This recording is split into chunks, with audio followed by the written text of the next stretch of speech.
We on the way out. I see this motherfucking jacket by the door. Oh, that's that laser. Go get it. I try that bitch on. I'm gonna send you the picture of me trying it on in the store. So when you post it with the clip, I got the jacket on. I'm like smiling. I'm like, yeah, man. I'm like, so I got the jacket. We go shot like a month before the concert. I'm on the flight. Man, I get in that damn concert. Man, I see one nigga. I saw the nigga first. They didn't see him. So I was like, oh shit, this nigga got my jacket on. The night go on, bro. Shit. Say minutes go on.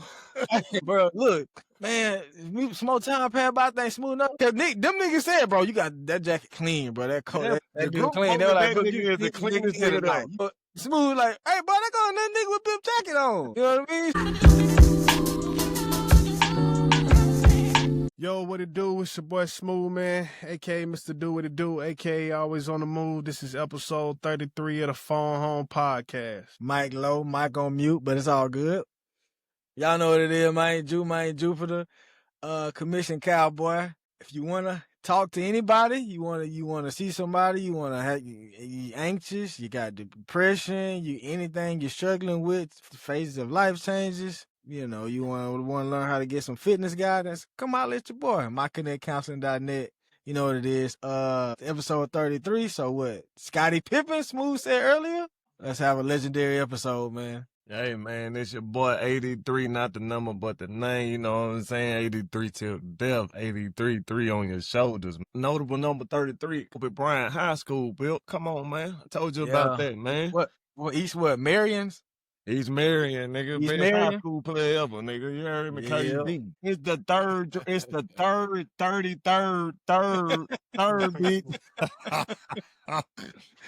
third, bitch. It's the third. Yeah. My bad, Willie. My bad.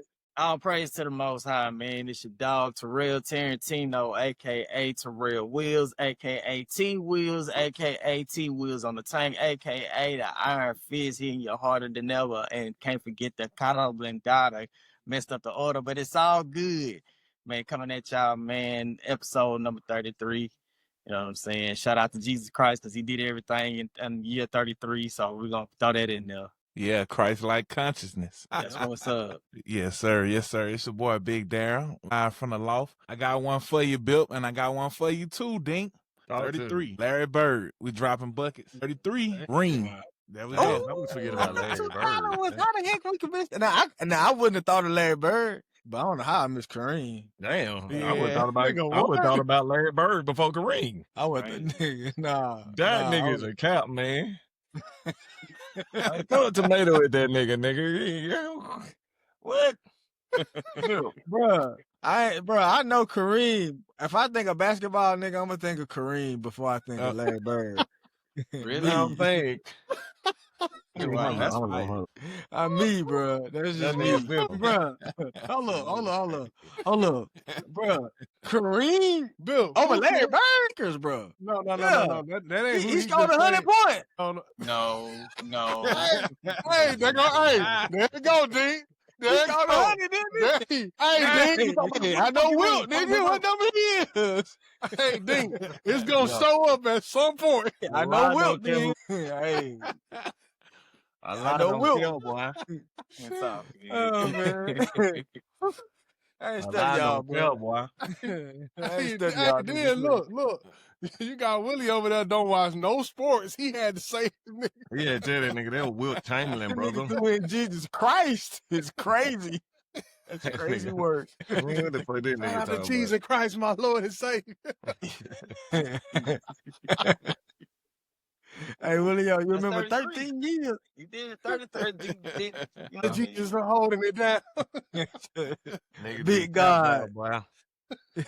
Hey, Big God has to be the most craziest.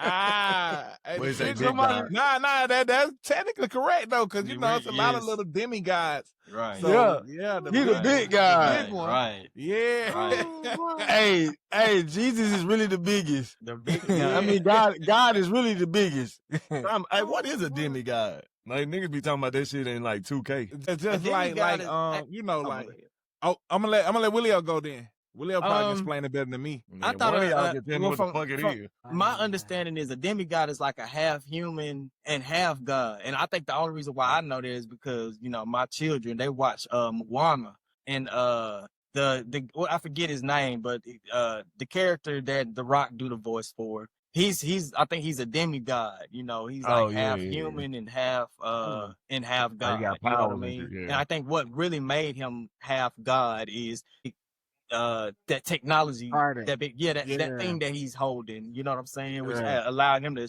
shape shift into a big hawk and all these other things. So yeah. But that's my understanding of what a demigod is. Yep. That same for me as well. And then you got oh man. Not they call it false idols or false prophets. But then like demigods will be like from different like like different cultures have like a list of guys. Like even we go to Rome, like they got Zeus, they got like just different like That's I ain't gonna lie to you, that's not really like the creator. I ain't gonna lie to you though. Greek mythology is fire as fuck. And I was just about to kind of expand on that. That shit y'all know fire. Oh, Yeah, do y'all know the story of Daedalus and Icarus? Greek You talking mythology? about Twizzlers? No. I don't know. I don't know what that is, but He said nigga. Twizzlers. Yeah, I'm like, what?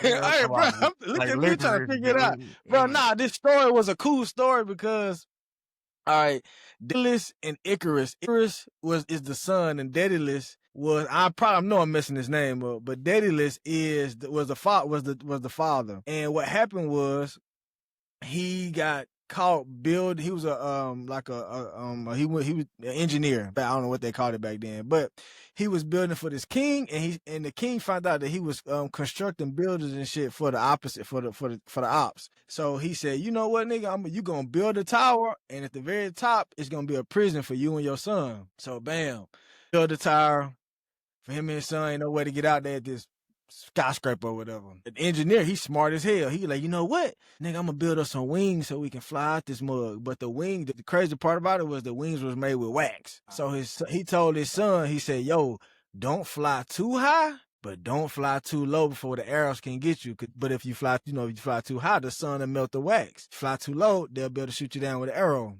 So they do it. Bam, they come for them time to jump off the building. Man, this nigga, the son got too happy, bro. He flew too close to the sun because he was just so happy to be free. And the nigga crashed and burned and died. And the dad was just like, damn. So but dad was just like, damn. But you know what? Yeah, but it's crazy because it got so much like you can pull from that story. You know what I mean? And it's like high, don't fly too low. Don't fly too low, baby, because and don't get too excited when you get goddamn that bag or when you get whatever you've been wanting. That's some good stuff, bro. Greek mythology is dope, like you said. Definitely, it's a lot of. We used to have to study that stuff a lot in theater. That's the type of stuff we would really be on that like hard. It was what was this? Ooh, that's crazy. That was crazy. That was crazy right there. Yeah, it's a crazy pause. But yeah, we had to study this book called Metamorphosis, and it had a lot of things like that in there. So it was a really cool, cool journey to be involved in theater. Hey, T. Will, bro, you gotta say pause or something, bro. You can't just let that ride. No homo. Like the story of the Trojan horse or the story of Achilles. Like, man. Even that Midas story, everything he touched turned to gold. And I think if I remember the story correctly, in the book Metamorphosis, I believe he touched his daughter and she turned it to gold. You know what I mean? So, I haven't read that story in like years, so I can't remember all of it. But man, I'm gonna have to go back and read that. That's a great. Hey, what's it called, Willie? Metamorphosis. I'm gonna check it out. So what did Achilles tear? Was that bone not known until he told that bit? Like, damn. Well, I think the Achilles is just that's a nickname for the actual muscle, I believe. But so what I'm saying, what is? I always hear somebody say they tore Achilles. Yeah. So what's the muscle? What's the name of the muscle? I don't know the actual name of the muscle. Cause that's what it is. You researching it, Bill? Yeah. What is? It's called the Achilles tendon. That's what I thought. No, it ain't. It's called the calcaneal tendon. Yeah. So who the hell is C-A-L- Calcaneal? You said what? I'm finna get the pronunciation of this. Go get it, Bill. You got it. Cause yeah, niggas just say Achilles because they can't say that. Not I what they think say. I think it's based off of the guy Achilles. Like Yeah, that's it how is he, based off him. That's what I'm saying. that's how What he, did he tear? He tore his Achilles. If you talk, it's moving. Your shit kind of like it's either pause or something. Or Oh yeah, it had paused for a second. It's back now. Oh, bet. It's called a calcaneal. Yeah. And Achilles tore his. I think he got shot in his Achilles in the movie. No, I'm saying the reason I said what did Achilles tear because it's named after him or nicknamed after him. So I was trying to figure out what's the real bone called. Oh yeah. You know what I'm saying? That's why I was like, damn. So what did he really tear? I get what you're saying now. Yeah. But Just to it's play, hey, you know, I'm a Lil Wayne fan. Play on words. You know what I'm saying? So what did Achilles tear? Bar. Hey man, fuck all this talking, man. Bar me the fuck up, nigga. Go ahead and put the beat on. You got that old freestyle. You got a few on. Hell no. I can't do that. Back at Perk 3s, it could have did a little something. You know what I'm saying? That nigga Treason said he dropping bitches like he clumsy or something. I forgot what. I forgot what Treason said. I was like, what? Super fan with the end. Used to call her Sonic. Yeah. You know what I'm saying? What I say, I don't know. Some of the, and I coached it. Well, that's when it was clean back in the day. And I coached it. I forgot shit. Man, let that shit go. Let that shit go. No frozen, nigga.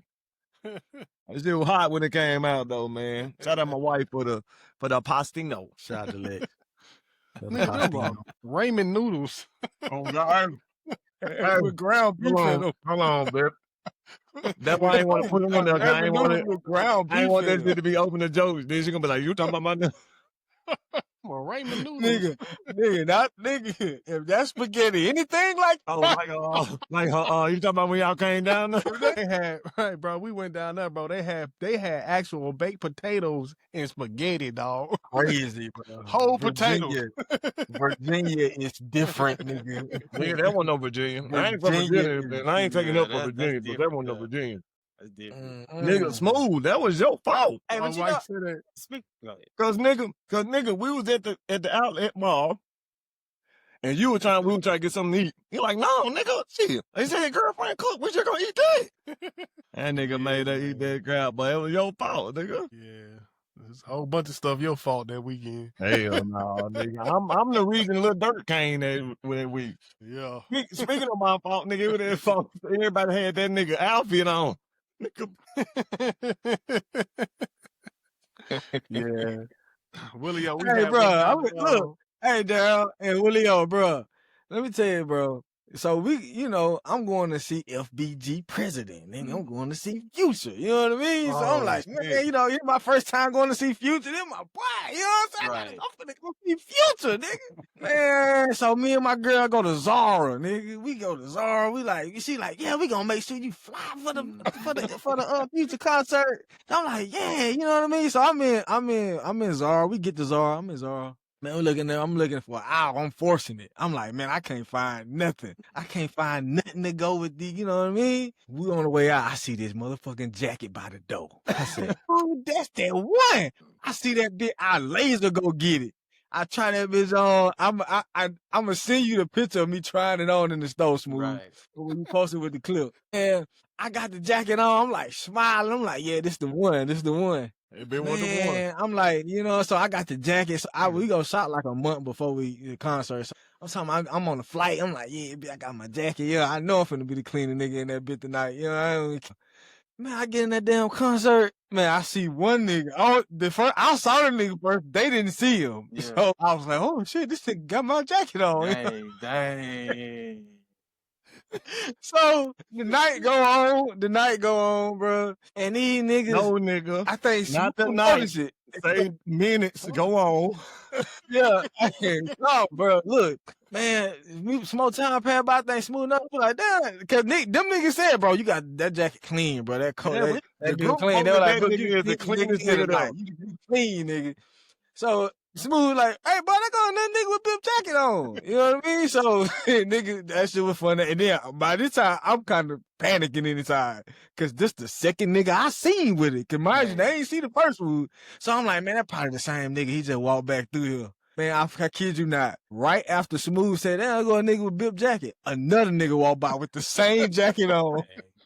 And then that was it. Another nigga walked by, and another nigga walked by, and another nigga walked by. Bro, I was like, man, are y'all serious? No Like, cap. what was going on? It was at least 6 or 7 people that had that jacket. Yeah. At least 6 or 7 people who had that. It was that many people that had that jacket. That's crazy. I put that on everything I love, dog. But It's crazy, a concert. It's a concert, and it's probably like 20,000 people in there. And we walked around that whole concourse, bro. And every time you walk around that concourse, it's another nigga who got the same jacket on. Same jacket on. Bro, I ain't know what to do. I was livid with Zara. You hear me? Like, I was livid. It ain't no way y'all got this many coats in stock, bro.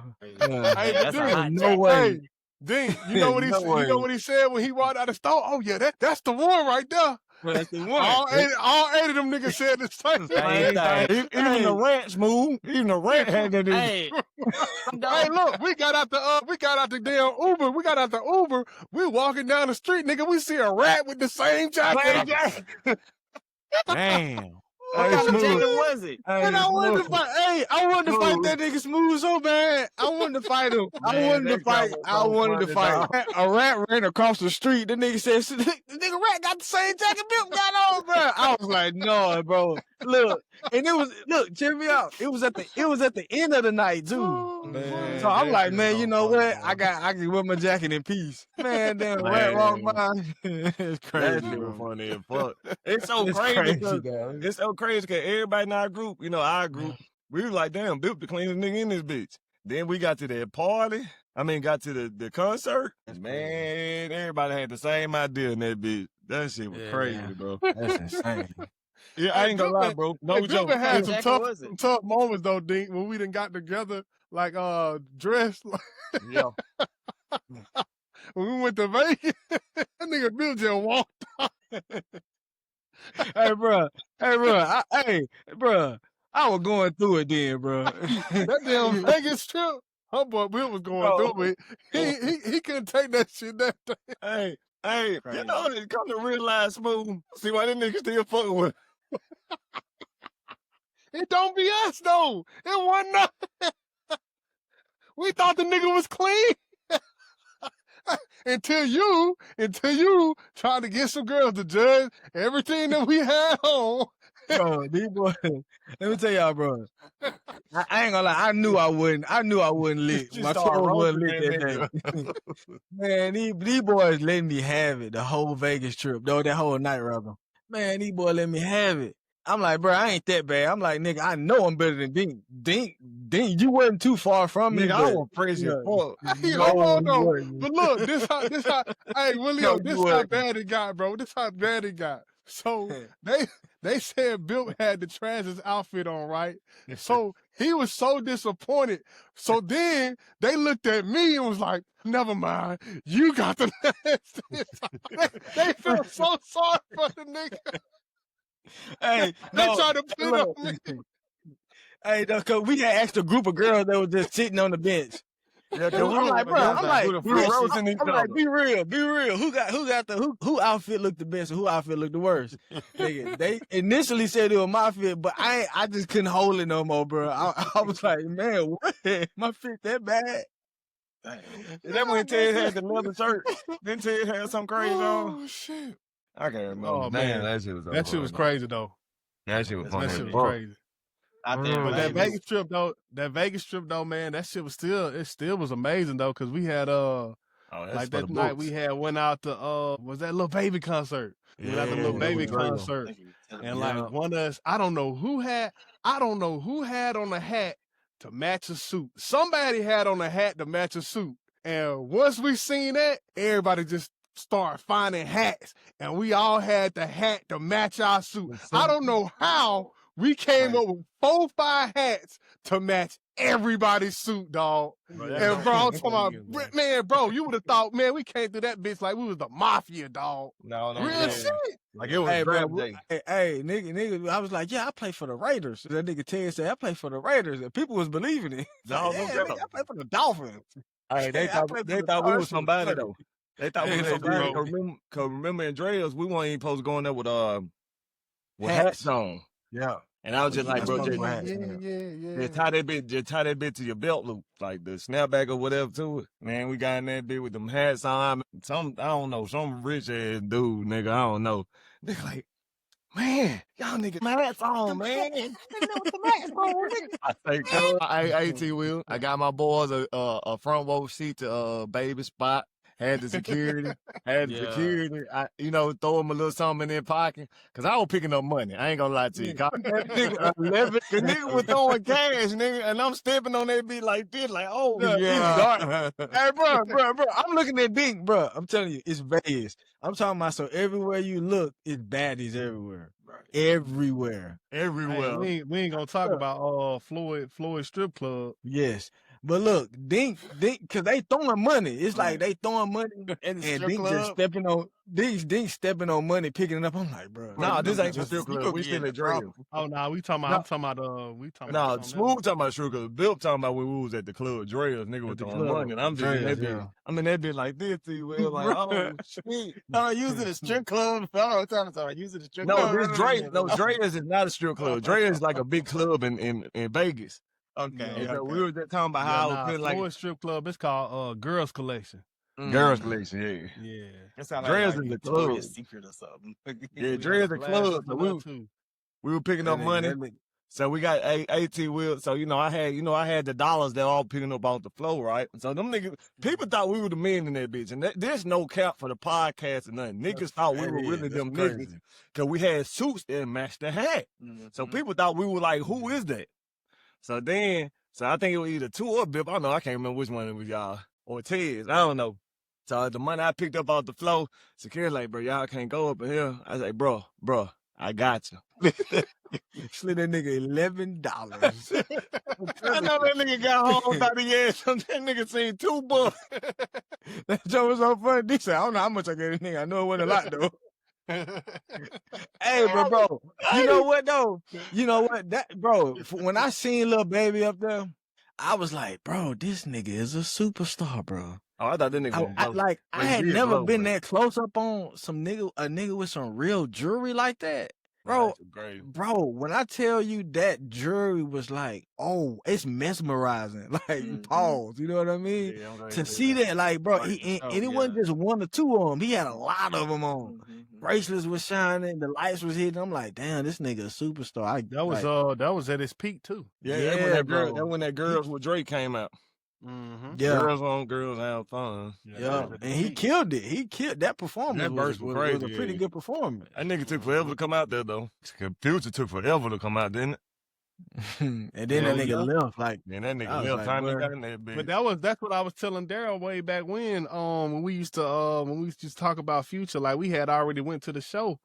And like Future, like he wasn't going through none of the songs. You know what I'm saying?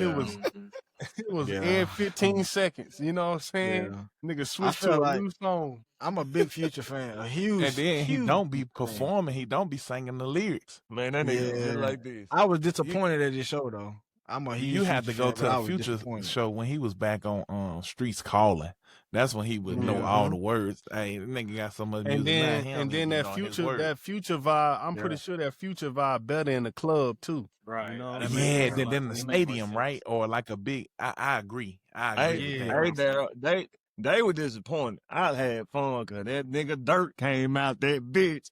Please don't turn away from me. Oh, that boy Dirt came out there. Nigga, I was turn. Cause I went to the Future concert because it was Bill. Bill wanted to go. I was like, all right, cause I ain't no big Future fan. I like Future a lot, but I ain't no like, oh, I gotta see Future. But then they surprised me with Dirt. Man, hey, turn up, nigga. It was over with, nigga. It was over. Yeah, with. that definitely ain't touching nowhere near my damn top 5 concerts of all time. I know you said you went to that Kanye and that Jigga. Yeah, I think first for number one, the number one best show I ever been to in my life was Mr. Morale. I went. Wow. I went to that at Rolling Loud. That shit was crazy. Yeah, Mr. Morale. That's the best show I ever. Nigga, my damn. I felt like, now granted, I was a little high that show too. Out of all times I've ever been high, I was high that show. And nigga, I felt like my body left my body. Bro, and it's so crazy. People slept on that album. Like, you wouldn't think that album is that good, but in show, that's crazy. Yeah. Well, hey, for y'all, what made the show so good? Yeah. My favorite song was it? I think it was Mr. Morale. N95? Not N95. N95 was hard. But it wasn't N95 for me. I'm gonna tell you the song it was. For me, it was Count Me Out. That's that one. Yeah.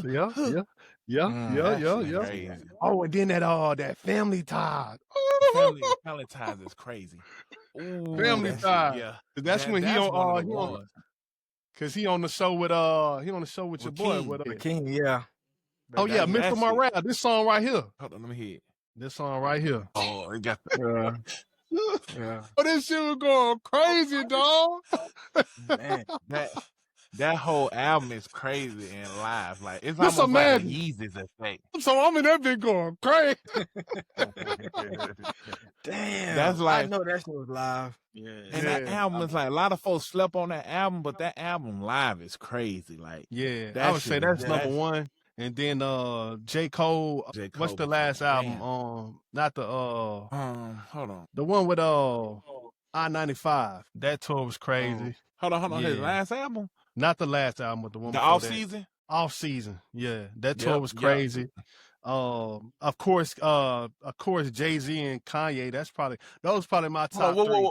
Where you see Jay-Z for Watch the Throne? Watch the Throne, yeah. You ain't go see Watch the Throne, bro. You crazy. I would have seen that in New Orleans, nigga. That shit was crazy, too. Yeah, I can believe that. I can definitely believe that. That had to be 09. That had to be 09. That came out at like 11? 2011. Yeah, 2011.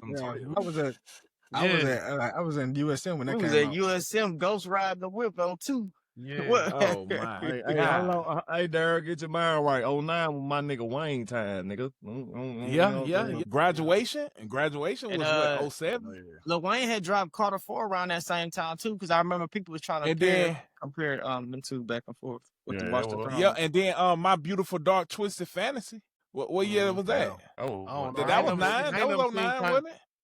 I ain't never seen like high school alone. 09, yeah. But yeah, those my top three. And then surprisingly, I don't really care to see Drake perform.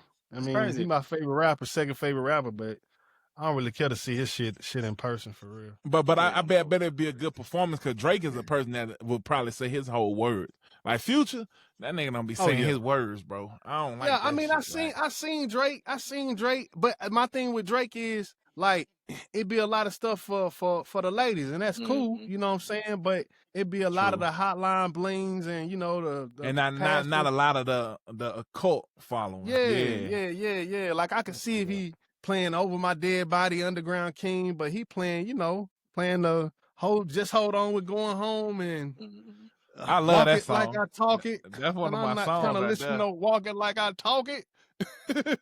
I never thought that song was that good. I always thought that song was trash as fuck, bro. And see, with artists like that, you gotta go. Diamond. Man, you know so that's what's so that crazy. Go crazy. That's so crazy about music, man. Like it hit people, man. It's like to get everybody on Walk It Like You're Talking to Diamond. I believe so, bro.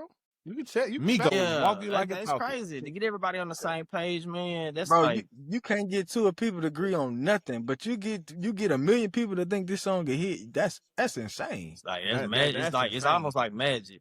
And see, with artists like Drake, you gotta go when they drop they catalog. Like, say for instance, I would like to go see Drake when he dropped Nothing Was the Same. I would love to go see like that tour run. Yeah, right. Yeah. Now that's one of his. Or when he dropped Scorpion, that's fire. Mm-hmm. I still be jamming Scorpion like a mofo. I think Scorpion, honestly, I mean, for what it's worth, I think that might be a classic, bro. For me, it is. I think definitely Nothing Was the Same was a classic. I think that shit to this day. That didn't. I guess it was the time Drake, hey, bro, think about dropping Take Care, dropping Nothing Was the Same, and then even go before Take Care. Go before that though. To Thank Me Later, and then before that one was So Far Gone. So that boy was So Far Gone, and Thank Me Later is definitely classics. That's it. He dropped like rap. 4 classics almost, like arguably 4 or 5 classics back to back. What was the first? What was the first one? The big major So one. Far Gone. Is that the one where he dropped Over? Over is on Thank Me Later, right? Thank Me Later, yeah. See, and then that's when I had on first So got Far introduced to Gone, him. he had like I was kind of. he had stuff like what's the one he had with Jeezy, like Ransom or what it is? He had Now that song was clean. High Beans on, and then he had You the Best. You the Best. Damn, he had some more hits on that bitch, bro. Hold on. Oh man, you talking about Thank Me Later? No, So Far Gone. You got karaoke. You got you got your song. You got the song with Up Shit. All Night. You got Up All Night with Wayne and with Nicki. Ignorant shit is crazy. And Nicki no. off on that song. Smooth So Far. Nah, we talking about, but you talking about Thank Me Later though. Yeah, that's what I was talking. That's what I was just getting. What the fuck? Nicki say? If Dreezy say get him, I'ma get him. You know, I got the turn to make a broke bitch builder. I got that. Wait. Big state. Which bitch you know me? Mixtape. That was just for keepsake. Keepsake. Got the Hawks. I ain't talking about the Peach State. But look, is that better than So Far Gone? Is Thank Me Later better than So Far Gone? Is Thank Me Later better than You say nah. Nah, it can't. I like he was Grammy nominated off So Far Gone. That's his mixtape, but that was the mixtape, right? The album too. But that's kind of around that time where they call everything mixtapes just to get in the game. But So Far Gone was a fucking album. That's like Friday Night Lights. Like Ignorant shit, successful. That Friday Night Lights. Successful. Oh my Jesus, bro! He got brand new. Bro. Is anything I'm doing brand new? Yeah, bro. Houston, Atlanta, Vegas, Bria's Atlanta, November 18th. You talking about November 18th? That's the bro. one. Yep. So hold on. What was the one? The one him and Jeezy was on. That was on the tape before that one. You talking about Fireworks? Hold on. What? Say it again, Smooth. That's on Thank Me Later. Unforgettable. It's called what? No, not that one. The one talking before about that. Fireworks. That's what I keep trying to tell you. You talking about Fireworks. In a 2-seater Ferrari. He was saying some shit like that. It was him, Wayne, and no, not Fireworks. It's like Ransom or Oh, you talking about making holes wobble like a bridge in the earthquake? That song. I'm going in. What's the name of that song? Oh Smooth? yeah. That's going in. No, that's before So Far Gone, huh? No, Daryl, you talking about ignorant shit with? No, not ignorant shit. No, it's like Ransom or. He talking about I'm going in. I'm going in. It got Lil Wayne, it got Jeezy, and it got Drake on it. So what album was that on? Yeah, I just said that. I think that was just a song they put out, right? Bro, y'all don't hear me? Y'all talking too much at the same time, fellas. Bro, y'all don't hear me? Yeah, we hear you, Smooth. Boy, I said this shit like 15 times, Daryl. I was like, I said, I'm going in. That's why I was like, I'm going in. And I was like, oh shit, I ain't hear you, Dink. I ain't hear you say that. Like make a whole that was like on the album. I had that little. It was on an EP. It was on an EP. Oh, Apple Music don't have it on no album. Yeah, that's I thought it was just a single. I thought that. Okay. That was supposed to be a Drake or a Wayne song. I forgot how they had one. I don't know. More like an introduction to Drake at that time. Like, this the new nigga. That's and he the big dog. You know what I'm saying? They put him in. No, that came a little. No, what's it called? Yeah, it was off the EP. 2009 So Far Gone EP. I bought that damn. It's like it got So Far Gone and like red little hearts and money falling down. It's an EP before the album. No, I ain't gonna lie though. That nigga did so many So Far Gone. He did a So Far Gone mixtape, So Far Gone EP. Yes. Hold on. No. Another one. That's the album. He had. Let me show you. But Daryl, but what you saying is true. But that's what I'm saying though, bro. That was all of it. But this what I'm saying though. I think about like an artist like Drake. It's gonna be all of that, nigga. It's gonna be all of that. If we growing, it's gonna be a mixtape. It's gonna be an EP. It's gonna be an LP. It's gonna be an album. It's all of that shit, nigga. As long as I think he had the best role. That shit was fire. As long as this motherfucker pumping, it's like to me that's what Jeezy did with the Thug Motivation, right? I mean, no, he did that with Trap or Die, and then Thug Motivation 101 was basically Trap or Die extended. That's all it was. That's like, that lets you know you got some good shit. Like, nah, I gotta re-release this shit. I can't go past this. Yeah. I mean, shit. If you think about Friday Night Lights and you think about the Sideline Story, like it's all the same shit. Yeah. It's all the same shit. When I heard Friday Night Lights, Man, I couldn't believe what I was listening to. I couldn't believe it. That I'm not shit even was gonna lie. I impeccable. was like, man, it's I no felt way like niggas J. Cole rapping like was this. talking about. I felt like he was talking about me. When I heard Friday Night Lights for the time I was in my life, I'm like, damn, this, like, bro, I have never felt, this gonna sound a little cliche, but I've never felt so seen in my life. For a nigga to be rapping, like, and the home, like, I be home for the holidays, and when you see me, really holler living at that. me. Yeah, Bro, really I'm living like, that. man, you know, and you in college, you trying to do something, got a little knowledge, so I'm following the politics. Cole was nice. You know? I think that should have been Cole's first album. That nigga would have had a Grammy for that one. For sure. For sure. I don't know what That's he never doing on. That was that's what incredible, I'm saying, though. bro. I think that technically was his first album, but it didn't have what Hov wanted to have on there as far as a hit singles. Record. He didn't Damn, have that's a good point, Smooth. Yeah, it didn't Do have you a think single on there. But do you think that limited J. Cole from dropping like quote unquote a classic? I know he got 2014 Forest Hill Drive, and then For Your Eyes Only, if you consider that. But that's what I'm saying, though, bro. I think it's all about aesthetics and how you want to perceive it, because music is music, and whoever in this, we talking about J. Cole as an artist. Friday Night's Lights, you can put that against Get Rich or Die Tryin', and I'm not comparing the two, nigga, those are two. That's their best piece of work. You know what I'm saying? Like, I'm not gonna be like, oh no, I gotta keep Friday Night Lights out of this, man. I gotta keep So Far Gone out of it because it ain't a album. Like, come on, bro. Hey, look. At that time, mixtapes was mixtapes. You know, mixtape was everything. What you got, Dink? That goes back to what I was saying earlier. Oh, go ahead. I respect everything you just said, Smooth, but no, bro. I ain't too much compared to Get Rich or Die Trying. I know what you mean. I do know what you mean, but I had to put that out there for my folks. Like, hell no. But I get it. But you got people that it's different eras, and you got people that live and die by Friday Night Lights, right? You got people that live and die by Get Rich or Die Trying. You're not, but see, it's different eras. Get Rich or Die Trying is arguing. But see, I wasn't even comparing those two. I wasn't he comparing really those wouldn't. two albums. I know you wouldn't. But if you're going to compare those two albums, nigga, we were fucking 13 when fucking Get Rich or Die Tryin' coming out. So you trying to defend Get Rich or Die Tryin' like you was living that shit is fucking diabolical. What the fuck are you talking about? That shit, nigga. Nigga, you are a kid of two pastors, and you over here acting like, nigga, what the fuck you? For my niggas, I can't let my niggas think that Get Rich and Die Trying and part of my life the same. I'm saying to you, nigga, that's how much it's not comparable, but they are comparable.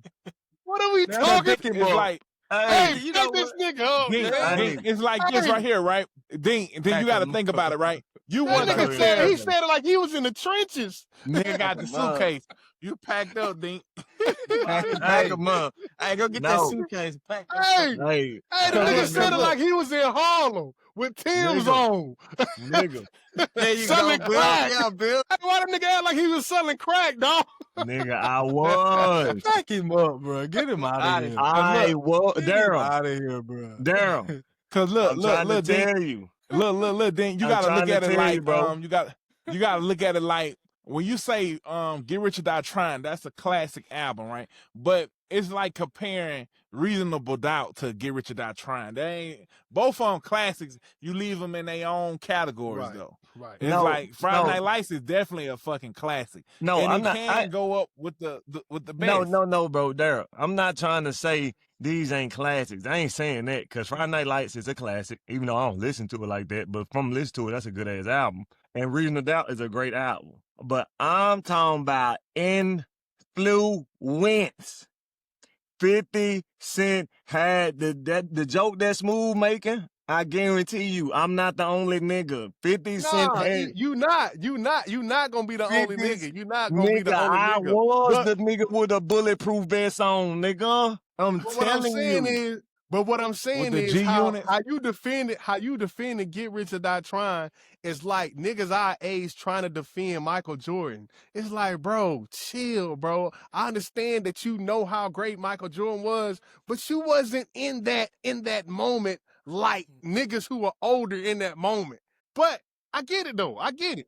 I disagree with that though. I disagree with that. I'm gonna tell you why I disagree with that. I understand what you're saying with the Michael Jordan thing, but with the 50 Cent thing, no, I think when you 13, Nigga, my bad. I'm gonna let you go. My bad. now 12, 13, 14, even though you ain't living that life, you still, bro, you gotta think about it. Niggas that's 20, it's the influence. Right. Niggas that's 20 and 30, they was talking to the younger folks. They not talking to their age. Just like that's why it'd be crazy where y'all be saying, oh, this nigga like young boy. Nigga, ain't you 30? Young boy really talking to niggas younger than him. You never ever really catch the people that's your age, because the people that's your age will listen to the people that was older than them. So that's what I'm saying. We at that age, just like it's crazy that I got a Pat Mahomes jersey, because nigga, you 30. But if I had a Kobe jersey, you're like, oh shit, I understand that.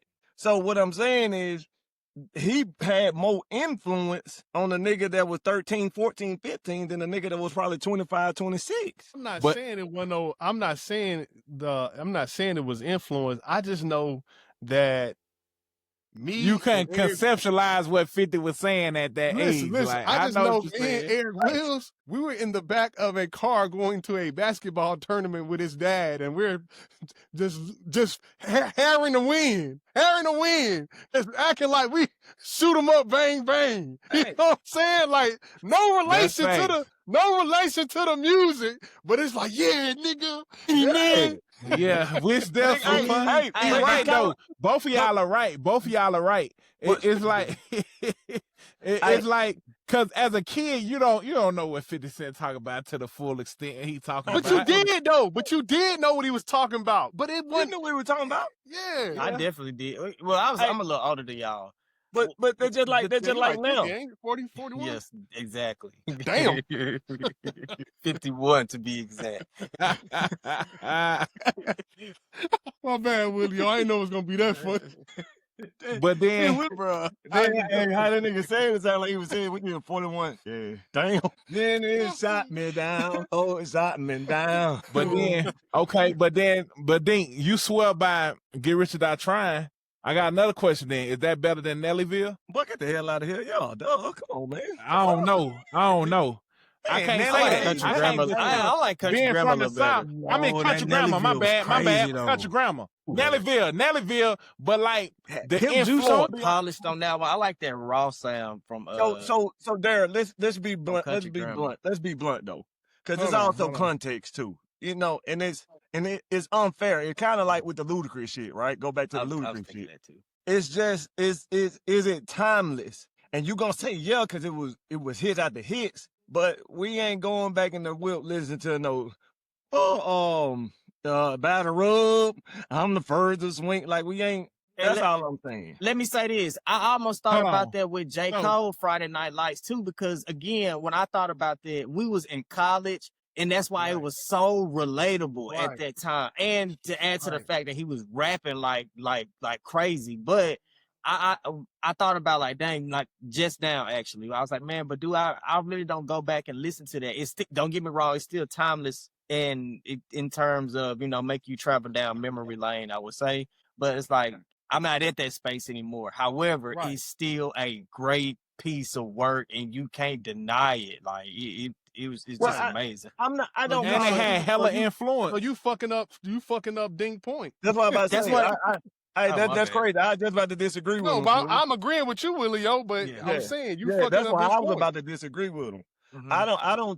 I think that's where we're getting the confusion as far as like the culture, like Ludacris, right?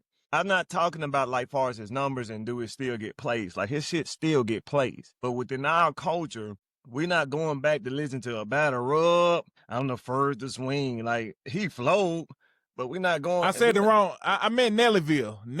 Though. I'm just talking about his hits. Okay. That's what I'm saying. Like, we ain't going back to only one. Like, you really ain't back. Like, if you catch a nigga listening to Grills, you're gonna like, well, okay.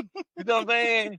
Yeah, I know what you mean. But if you're in a party and they play It's Getting Hot in Here, they play Dilemma. they play Air Force Ones. I'm trying to see those songs like on movies now. That's what I'm saying. Yeah. Them 90s parties and movie scenes. Like But they like But perfect. that's what Willio saying though. Willio saying, okay, we have because then what you referring to hit songs that's playful songs, but Willio is saying, okay, these are serious songs, but they were for a particular moment in my life. I don't listen to those songs no more. So does that make those songs not timeless? No, and that's why I was gonna tell you I disagree with him, because I don't think that's just because you don't relate to it no more, or you done passed that area. I don't think that makes it timeless or not. That's just a different part of life that you in. Now I'm talking about even unrelatable songs that you would still bump to.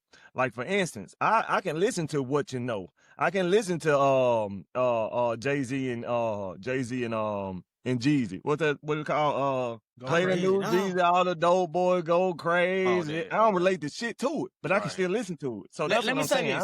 I don't think that the relatable factor is what I'm saying makes something timeless. I'm just saying like our culture ain't going back to listen to throw them bows. Like we just ain't doing it. I mean, it is what it is. So that's all I be saying. And I think people would, and I would disagree with T. Wheels, cause them Friday Night Light songs, I would go back and listen to. I ain't no big fan, so I ain't about to just give you list what they are. The mixtape. Hey, Dean, why they on point? Cause they on point pussy. On point pussy. But that was the hardest shit in the fucking world. Man, hey, that was man Bill right there, man. On point because it's on point pussy. What you hard ass shit. For real. That's what I'm saying. I don't. Now I am close-minded. He was something else, bro. Like energy on that song, man. dog. Cole had, when I first heard him, he had put that, and I probably said this before. When I was little, I used to look at rappers like you had to be skilled, like a highly skilled basketball player or something. He put me in that. When I first heard that, how he was rapping on Friday Night Lights, I was like, dang, man, this is like this one even on Friday Night Lights though. I know. That's when I got introduced to him on Friday Night Lights. That was the before. See, I was late. I was all kind of late to the party, basically. You know what I'm saying? This the come up. Yeah. Bill used to play that in the charge all the time. Yeah, Bill. That symbol was hard too. Come on, man.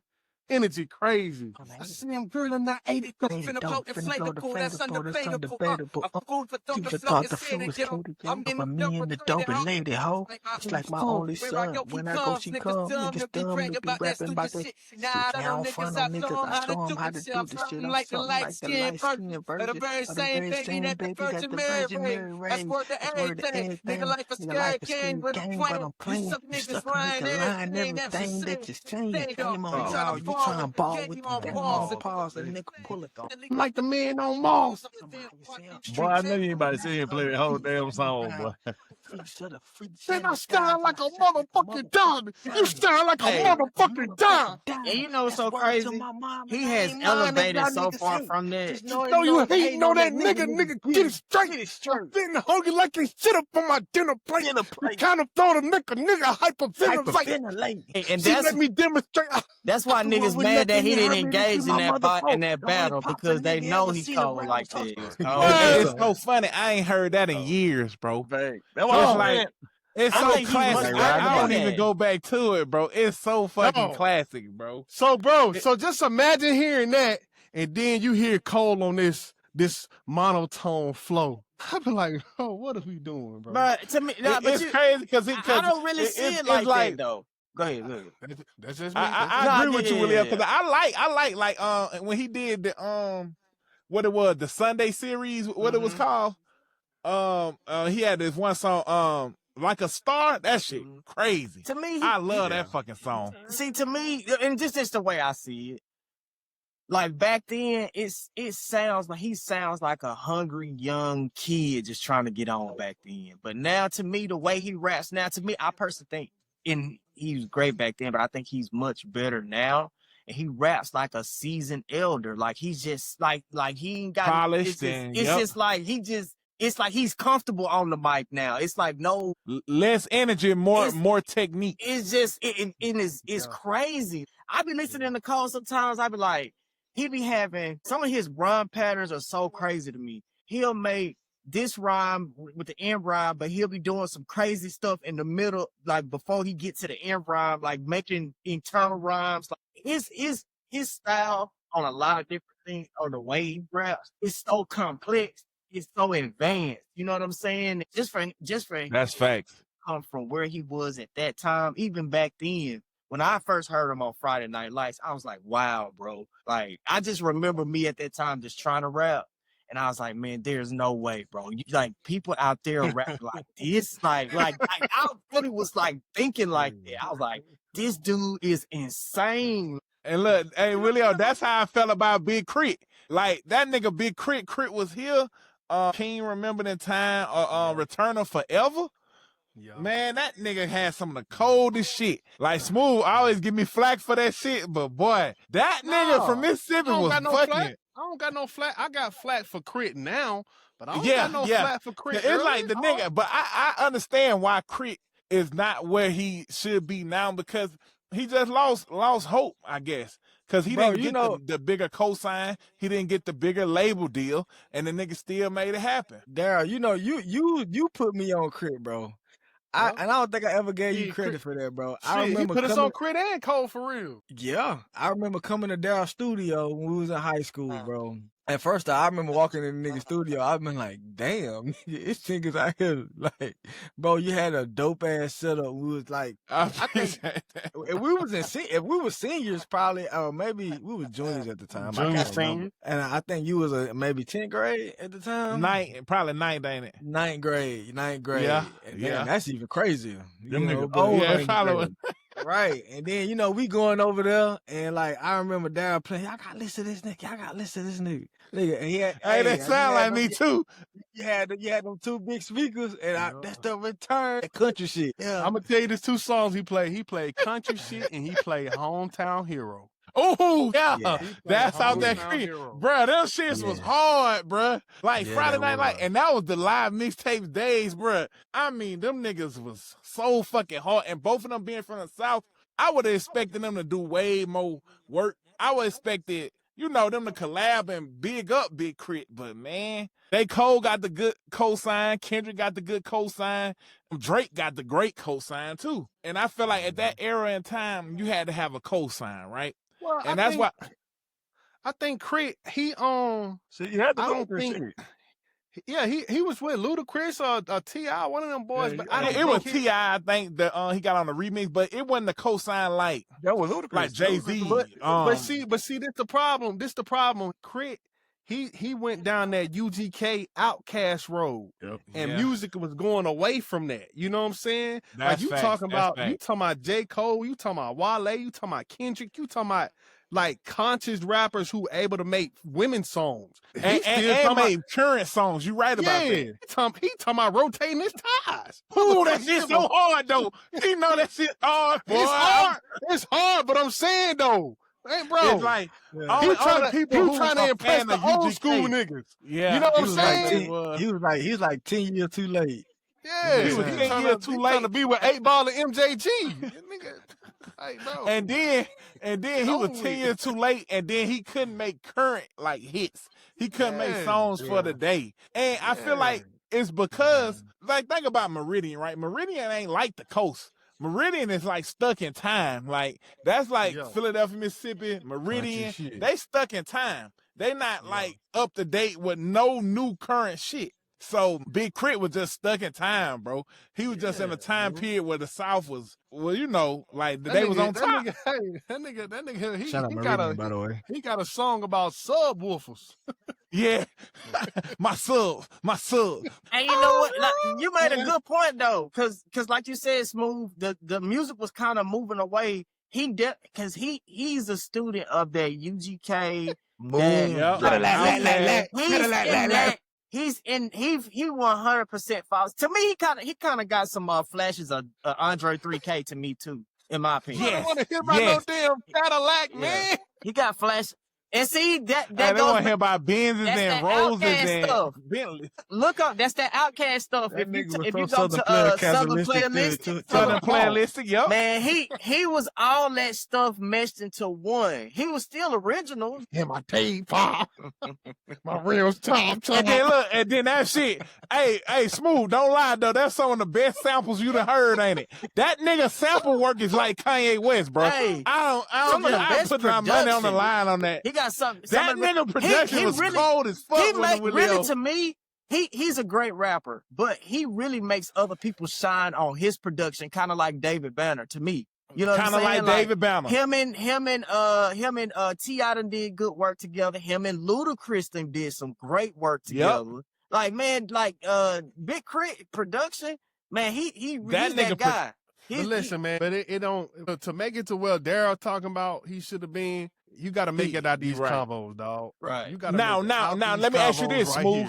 How do you feel about Akeem Ali then? I feel the same way about this dog. I feel the same way. I'm like, nigga got bars. He got hella bars. But I'm like, bro, that shit age, bro. We not in the 70s. Man, I was trying to make a joke, but I don't even think it's a joke to be made. That ain't. Hey man, that ain't for me. That ain't for me. I agree. It's not listenable more than one time. You see it on Instagram Reel, you see it, you hear it, okay, cool. You ain't gonna play it back. You ain't gonna play it for no chick. You ain't gonna. But you know, the rap is weird though. Rap is weird because, you know, there's people who like what he doing. Exactly. You know what I'm saying? There's people who like what he doing. So it can't be a nigga like me who, you know, is an aspiring artist who say he trash. Mm-hmm. But but being from Mississippi, it's like all Mississippi rappers that make it big, it be like some old timey shit almost. Yeah. Oh yeah. Okay, I see what you're saying. Yeah, that's true. That's true. Yeah, you don't think David Banner was on point when he hit the steam? It still was kind of old though. You think so? Yeah, like that right there, Dink. It was good to us, Julio. You know we like it. Well, but I don't think everybody outside, because it's almost like Mississippi rap has like, I guess because you know it say Mississippi is the birthplace of America's music, right? That's right. And so when rappers come out of Mississippi, you can hear like I guess it's the deep soul, the blues, or like jazz influence. Tito Lopez. Niggas be wanting you to know that they Tito Lopez. You heard this? I got the blues. It's too depressing. Blues, it's too depressing and like too like I guess what Dre said Negro spiritual. He called it the Kendrick, but he ain't heard Mississippi rap. That shit too Negro spiritual, bruh. It be like when Dink was just saying that shit. Dink, listen, that sound like wade in the water. 22, I ain't did nothing in my life is stay. And you know that if you pay attention to them niggas made. If you pay attention to that song, it's a spiritual song. If you listen to the words of that song, that is a real spiritual song. God, I know I'm a pain. God, I know I'm wrong. Lord, I know I should talk about more in all of my songs. Like that's a conscious song. You see what I'm saying? But he's basically saying, I can't get these kids' attention without the 22. That nigga did have that out of speaker with that nigga Lil Wayne on that bitch, nigga. Hold on. That how you can with a fucking antenna? Oh, that nigga Wayne spit on that bitch, nigga. But see, that's what I'm saying. When people get on his production, he make people shine. You know what I'm saying? He made the Carter 3. I mean, David Banner made the Carter 3. He may have had 2 songs on there. Right, like, I think he had 2 songs on the Carter. Oh, did he? I think so. I had to check the credits. I had to check the credits, but I think he had 2 of them on the Carter. And you know, he did that's so awkward to me that David Banner made the Carter, bro. Leather intestines with a top model and a contestant. Yeah, I didn't know that. He also did that. Woke one morning, tears in my eyes. We did the Carter. I mean, the Dedication 5. Thinking about you. Oh yeah. David Banner did that. So what about Rubber Band Man? Rubber Band Man. Come on, man. Classic. That shit snapping. That shit. David Banner got some stuff now. No, I think y'all going kind of off the rip of it. I think y'all was just talking about him rapping and him rapping. No. He got the producing hits now. Yeah, he got the production. He got the producing. Same with Creed. Okay. Here's a question. So is it safe to say that the South make better producers than rappers? That goes back to what we was asking earlier. Who got the best sound? No. Yeah. No, because I think. Because I think the South got a lot I meant to say good Mississippi. rappers. Does Mississippi make better producers? I was gonna see. Hold on. This is what I was gonna tell y'all. Because we asked the question. Meridian. Oh, go ahead. I'm just gonna say this because we asked a question a couple episodes ago. Which region has the best sound? And I personally was gonna say I think it's the West Coast, Louisiana, and I would throw Mississippi in there. Yeah, I remember that. Okay. So if you say the best sound, right? Because we got solid producers. A lot of these guys be shaping the soundscape, and they just don't get the credit for it. The nigga Twisted Genius, he from Meridian, Mississippi, who produced Twisted My Genius, Turn. yeah. He produced a couple tracks on My Turn. He was like the biggest producer of that year, 2022 or 2021. Yeah, he was going crazy that time. He was Twisted Genius. He the one that did Emotional Scar, right? You can throw Soldier Boy. That nigga is from Meridian, Mississippi, bro. He is from You can Meridian, throw Soldier Boy in there if you want to. Soldier He Boy shaped nice. the soundscape for a whole era. Oh, well, yeah, good job then, Bill. You answered the question. Yes, they make better producers, good rappers and the whole Because look, we do have some good rappers. Oh, yeah, like you can throw from Soldier Boy in that bit too. Oh, yeah. Answer. Yeah, you got your answer, Bill. But look, you know what's funny though? Is Rick Ross from Mississippi or is his family just from Mississippi? They say from Mississippi. Nobody claim Ray J from Mississippi. We don't. Hey, bro, no feel claim me? Ray J. No claim Ray J. But still, it's like. But I think the thing is with Mississippi, if you're from Mississippi, you have to leave Mississippi to get a good sound. To me, Why is because that? if you don't leave Mississippi, you're gonna have that.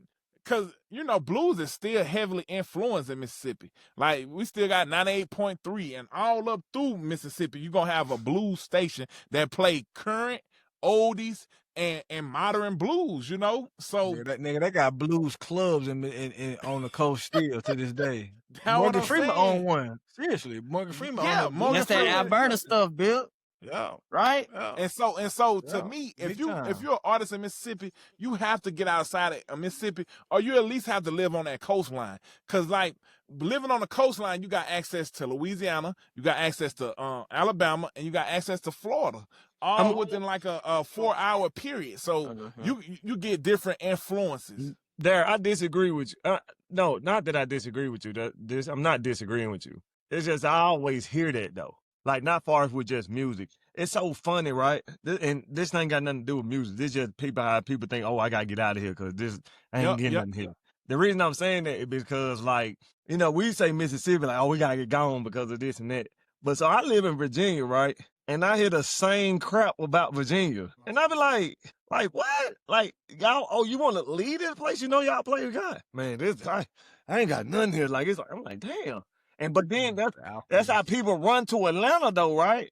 But then Lex cuz is like, oh, I gotta get out of Atlanta. Like it's nothing here. I'm like, damn, so is it just you just felt like you've been there so long that you feel like you got to dip to do some stuff? Or is that really that you have to dip? Because I'm in a major city, right? DC, right? And people still feel the same way like I'm living in Jackson, Mississippi.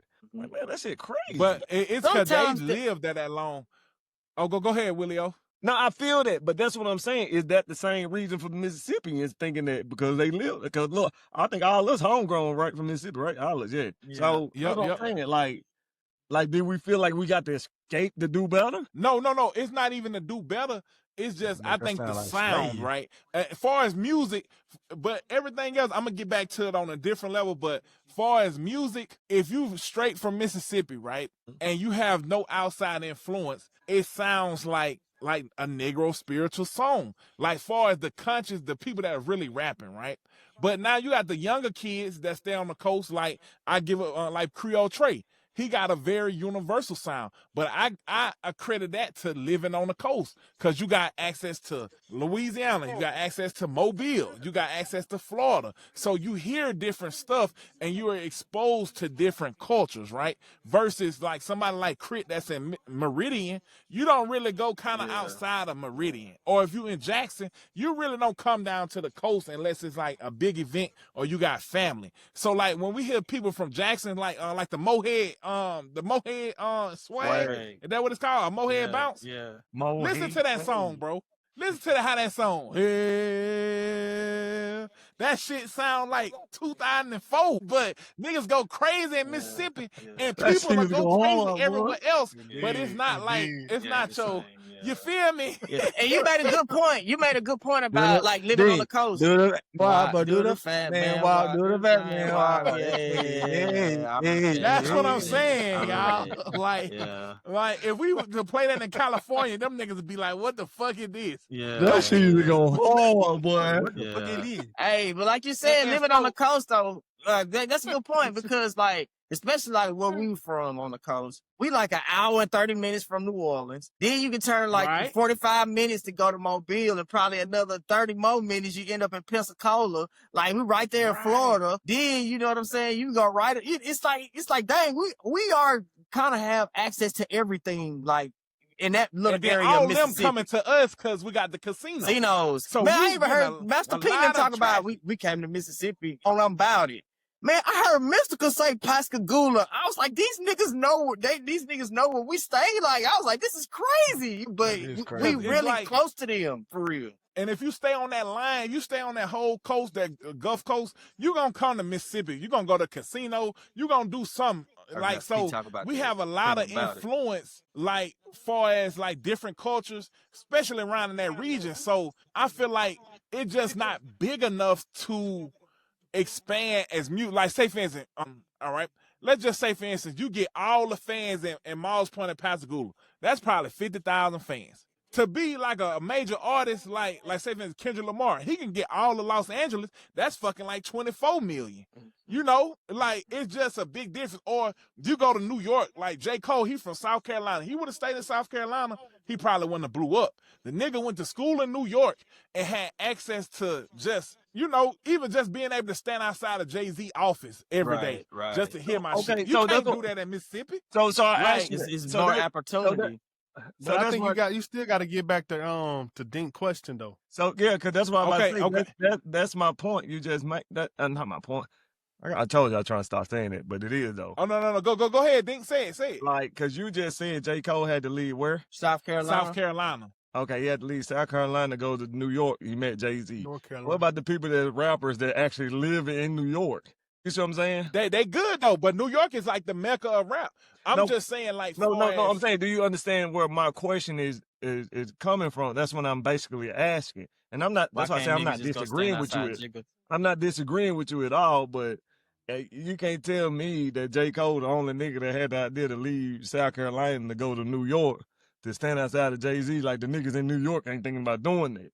So what that nigga No. So what I'm saying is, for sound, right? Like soundscaping, right? If J. Cole would have stayed in South Carolina, I don't think he would have been exposed to like the let's just say the sounds and the environment of New York. Like, so like when you go somewhere else outside of like, let's just say for instance, Miles Point, right? Let's say for instance, you put somebody from Miles Point in New York City, in Brooklyn, in Harlem. You get a Miles Point nigga from a mile away. You know what I'm saying? But if a Miles Point nigga stay in New York for 4 years, that nigga gonna have a whole different perspective and a different sound on like how, you know, it's just like a uniform. Definitely like, can it's spot just a like, ghost shape nigga.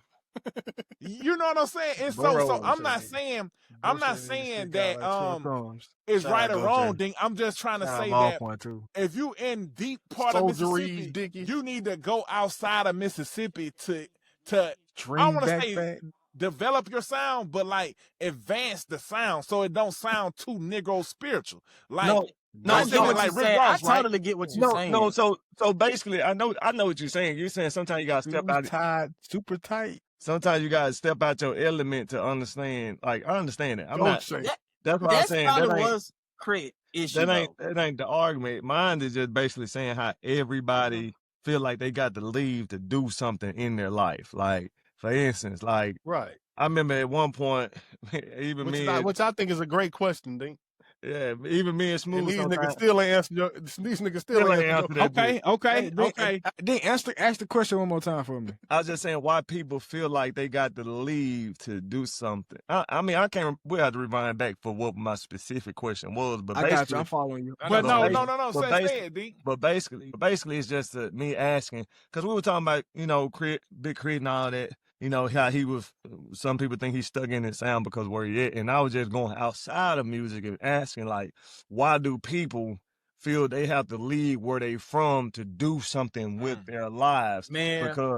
Because I was in Mississippi and we used to hear people like, man, you gotta get out of Mississippi. You gotta get out of Mississippi. And I'm in Virginia. I'm in D.C. And I hear the same shit niggas were saying in Mississippi. Like, man, I gotta get out of here. Like, it ain't nothing. You know what I'm saying? Like, and it was the same thing. Cause I remember, like, even when we were talking about colleges, I remember when, you junior year, and I ain't talking about senior year, cause by senior year, you had to realize, like, yeah, I'm going to Perk or I'm going to USM or whatever. You know, I remember in them, 9th, 10th grade, niggas like, oh yeah, man. Oh, nigga, you going to Mississippi State. You know what I'm saying? But that was a big college. But the people here like, nigga, you ain't going nowhere but the Virginia, VCU. We're like, oh, shit. I'm looking at them like VCU is crazy. Niggas make fun of that bitch, though. So, I think when is it more of that you have to get out or more than it's just perspective? Or you just felt like you've been there too long? State of mind. I think it's perspective sometimes, too, because you also got to realize, man, a lot of people, I do believe, especially for like young men who, when they first get out of high school and stuff, sometimes it is better for you to just go ahead and maybe move or go to a different area, because sometimes you see the examples of people who kind of stick around, they start hanging and, with the same old crowd, and they kind of get stagnant and they get swallowed up by the city. A lot of times it just happens. So it is kind of like you do kind of have to go move away. Like you get what I'm saying? Like, I'm sure there's examples of people who, if people who didn't move away, and I'm sure y'all can think of people silently. We ain't gotta say no names or nothing, but I'm just saying, like, I'm sure that everybody has somebody that they think about who just didn't move away, and it's kind of like they didn't kind of progress. You get what I'm saying? And again, I'm not saying that you have to move away. I do.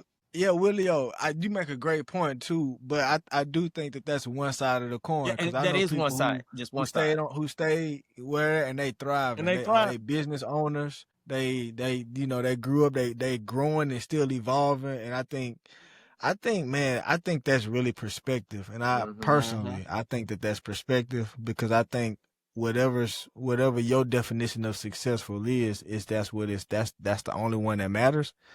But man, when people talk about just growing and evolving, like, you can do that in your same city. You can do that. Like, you don't have to move. You can go on vacation to the Bahamas, or you can go on vacation, but you can stay in the same place and still be all these other things. Like, I think that that's just perspective. So why your ass moved in, nigga? Nah, see, because my definition of success, like, my definition was like, I wanted to see other different parts of the world and see how these people live.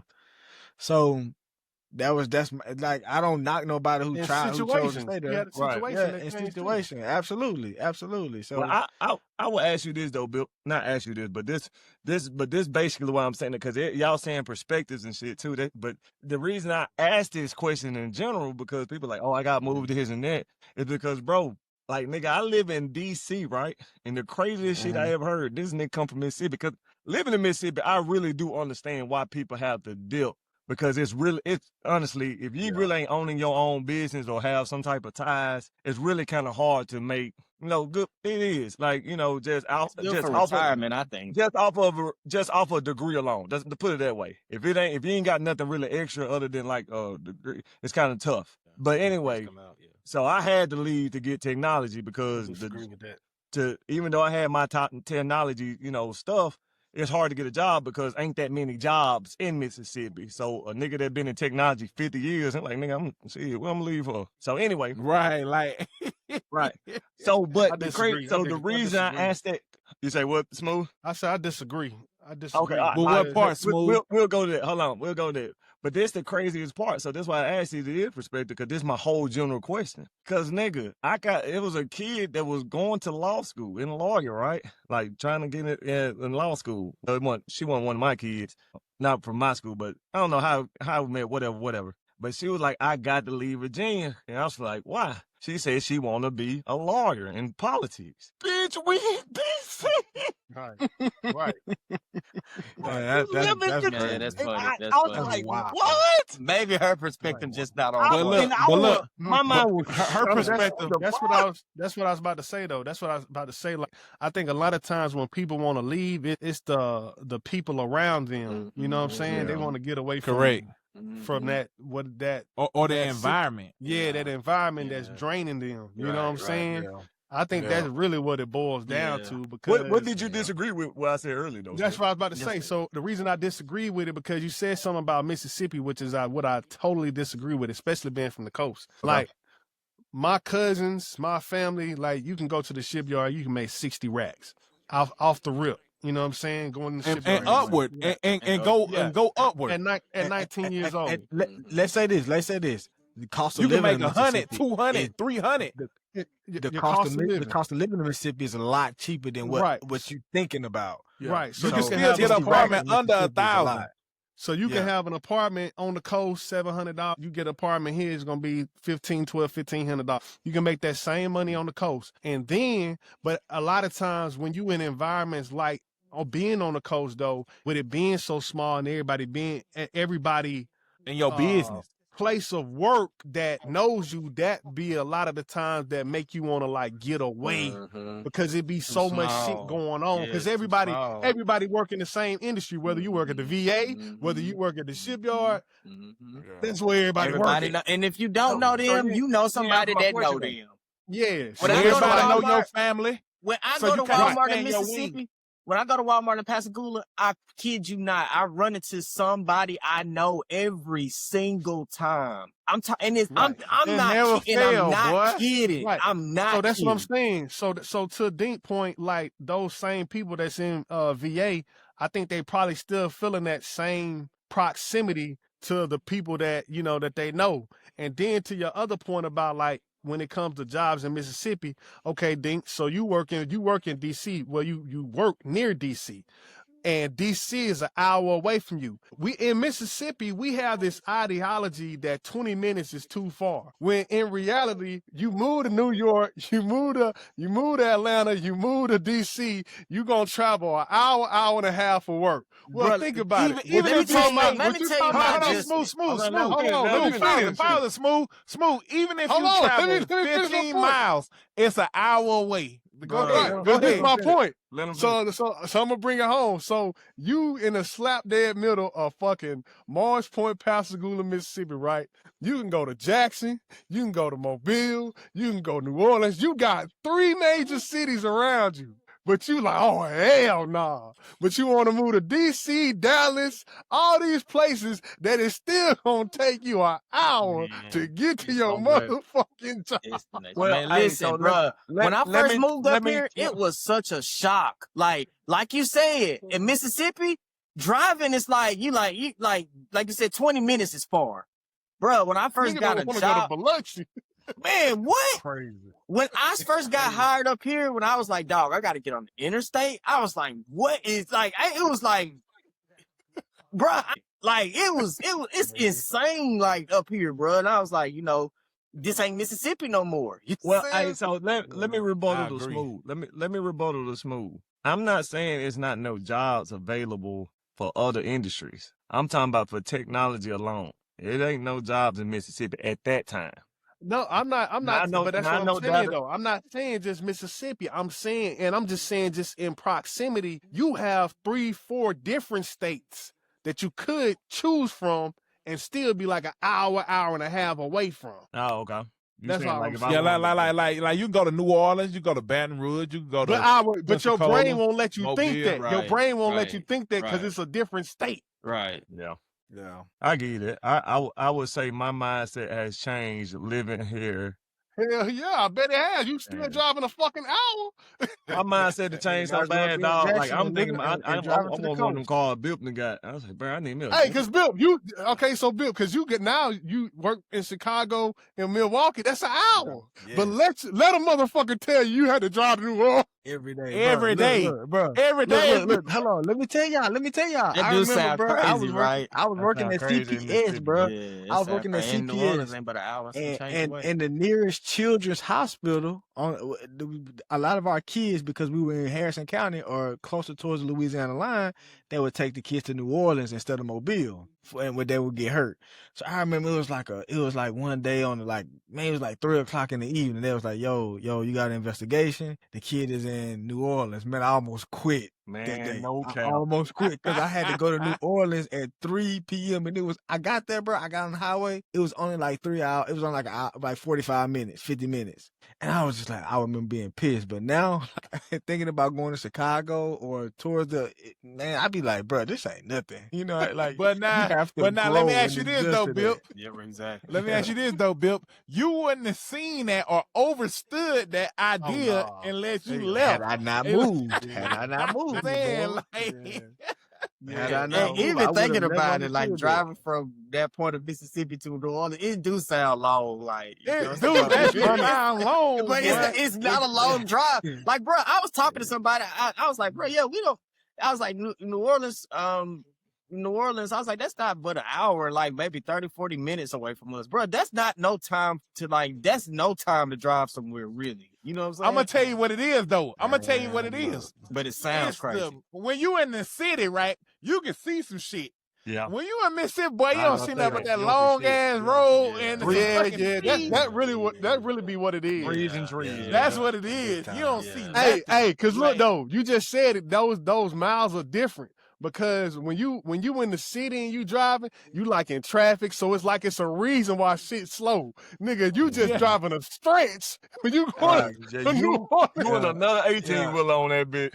Yeah, and look, and then it's a 2-lane highway going one way and shit. Like you in the city, you got 5, 6, 7 lanes. Yeah, but see, you only going in the city, you only going 20, 25 miles. There, it's gonna take the same time. You going 60 miles. Like, bro, 60 miles that's a lot. No. It's so crazy how right y'all are, because I remember I was telling my mom and dad, like, hey, Mom, I got the job, where I'm in now, this job. And I was like, shit, it's about 45 or 55 on the bad day. Damn, so, and she comparing it to where they have to go to, right? So that's like, damn, that's just like driving to Vicksburg. Damn, that's how we looked at it, though. You know what I'm saying? Like, but look, and both of y'all are right, though. A Jackson trip to Hattiesburg.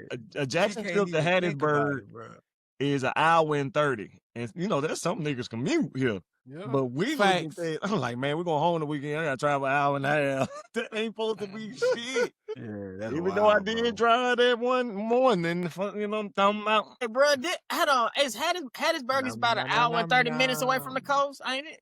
Yeah, not even that. About 45 minutes, ain't it? Not from the coast. I'm finna say. About an hour and 30. Gulfport. It's an hour and 30, ain't it? From Pascagoula. What it is, Bill. Yeah, thanks. But it's that's crazy.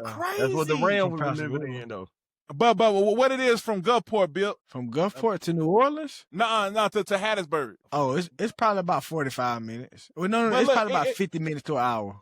I'm going to give you something. It's so crazy that we would travel from Gula to Biloxi and Gulfport, but that shit like 55 minutes. If you going down 90, that shit 45, 55 minutes. But what take your mind away from the drive is you on the coast, because you got that water. You on the coast, you looking at that coastline. When you come through on the nighttime, look at Biloxi. I used to love driving through Biloxi nighttime, looking at them lights. Just like I think I may have seen you like this post on that was but they were talking about how the Atlanta skyline, you know what I'm saying? Oh yeah. I kind of reverted back to, I was like, man, that's Mississippi, or that's me. That's one of the personal things I used to love about, and I still miss about, the coast Mississippi, is coming down Biloxi and like that night brightness of the casino. I mean, even though it's just Biloxi. Even though, but I guess the beach, man, the different. Beach, it's like, to me, it's like you can have your own big big dreams, like small little kids, big dreams, and just even thinking about that, like the coast, man. A lot of just for the places that I've heard people talk about Mississippi, they be like, people really be thinking like, man, y'all be on dirt roads and stuff like that. Right. But I be like, bro, y'all need to come to the coast for real. Like it's really. Did you think that? Did you think that before you knew us? Did you think where we from was like dirt roads and shit? For me? Yeah. Where we from? Nigga, I'm from Mississippi. What you mean? Nigga, the coast. The coast, though. I'm saying I ain't thinking with dirt roads because if Dean from Jackson, though, Jackson is like. Yeah, I never been to the beach, but city. It'd be different. It's I'll give you a better question. Well, nigga, you really from Oklahoma? No, I'm not. I stayed in Oklahoma for 2 years, nigga. But that's crazy you say that because I was just about to say that shit. Nigga, when we moved to Oklahoma, nigga, everybody was making fun of us like, damn, what y'all like got cowboy hats and that's what I'm talking about. Nigga, that's exactly Tulsa City crazy. Like Oklahoma City was crazy. Like all this shit was crazy. It's nothing that you think it is. But it's just like I'm up here though. It's like being in Virginia. It was like, man, it's real racist down there. And I'm like, nigga, y'all know Robert E. Lee was y'all fucking I was in Virginia. I heard some I heard stories about Virginia. Nigga be talking about Mississippi here. I heard Virginia's just as bad as Mississippi back in the day. Down there? Nigga, y'all got Robert E. fucking Lee as a name of a high school. And that was the capital. And that was the capital of the South. South Confederation. That was the capital, Virginia. They say people from Maryland don't even want to go to Virginia. They're like, hell no. It ain't that bad, bro. And look, I'm gonna tell you another thing about Mississippi. I know it ain't, D. I know it ain't, but that's the stereotype. Like, being from Mississippi, ain't nothing bad to me.